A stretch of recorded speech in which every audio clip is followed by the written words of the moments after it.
Hello friends, இப்போ இந்த random banking கான்ஸில் வந்து ஃபஸ்ட்டு ப்ராப்ளம் ஃபால்ஸி வெயிட் ப்ராப்ளம் அதை பற்றி தான் பார்க்க போகிறோம். ஸோ இப்போ இங்கே என்ன சொல்லப்பட்டிருக்காங்கன்னு பார்த்தோம்னா, அதாவது பி அப்படின்ற அந்த பர்சன் என்ன பண்ணனா 50 kg ஆப்பிள்ஸ் 180 per kg அப்படின்னு சொல்லிட்டு வாங்குற ஹோல்சேலர்கிட்ட இருந்து, இப்போ இந்த இடத்துல ஹோல்சேலர் என்ன பண்ணான்னு பார்த்தோம்னா 1000 கிராம், அதாவது 1 kgன்ற இடத்துல 950 கிராம், அதாவது 50 கிராம் வந்து பிக்கு லாஸ் ஆகிற மாதிரி அவன் வந்து வெயிட் செட் பண்ணி ஃபால்ஸி வெயிட் செட் பண்ணி வந்து பிக்கு சோல்வ் பண்ணுறான்.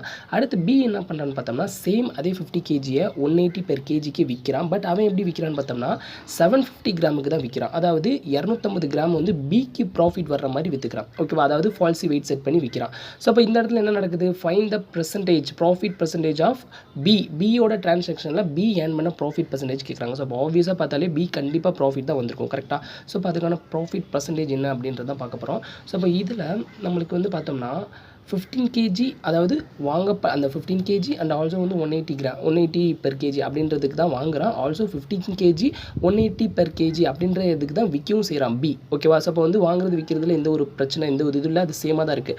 பட் இந்த வெயிட் தான் நம்மளுக்கு ப்ராப்ளம். ஓகேவா? ஸோ அப்போ வந்து நம்ம அப்ரோச் பண்ணுற அந்த ஆன்சரோட அப்ரோச்சிங்கே வந்து நம்ம வெயிட்டை மட்டுமே எடுத்தாலே போதும். மித்த சுற்றி இருக்க எந்த டேட்டாவும் நம்ம எடுக்கணும் அவசியம் இல்லை. ஜஸ்ட் வெயிட்டை மட்டும் அப்ரோச் பண்ணால் போதும். ஸோ அப்போ இங்கே என்ன நடக்குதுன்னு பார்த்தோம்னா, இப்போ எனக்கு இங்கே 750 கிராமுக்கு தான் வந்து பி வந்து சேல் பண்ணியிருக்கான், அதாவது கொடுத்துருக்கான். அப்போ 250 கிராம் பிக்கு வந்து ப்ராஃபிட் தான். கரெக்டாக? ஸோ இப்போ இதை நோட் பண்ணிக்குவோம்.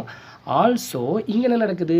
950 கிராமுக்கு தான் பி வாங்கவே செஞ்சுருக்கான். அப்போ 50 கிராம் வந்து பிக்கு லாஸ் தான். அப்போது எனக்கு 50 கிராம் பிக்கு லாஸ். அப்போ டோட்டலாக பார்த்தோம்னா 200 கிராம் தான் பிக்கு ப்ராஃபிட் வந்திருக்கும். கரெக்டாக? ஸோ இப்போ இதான் லாஜிக்கு. அப்போ 200 கிராம் எதில் நம்ம பிக்கு வந்து ப்ராஃபிட் வந்திருக்கும்? இந்த 250 கிராம்லேருந்து தான். அப்போ இந்த 750 கிராமில் 200 கிராம் வந்து பிக்கு ப்ராஃபிட்டு.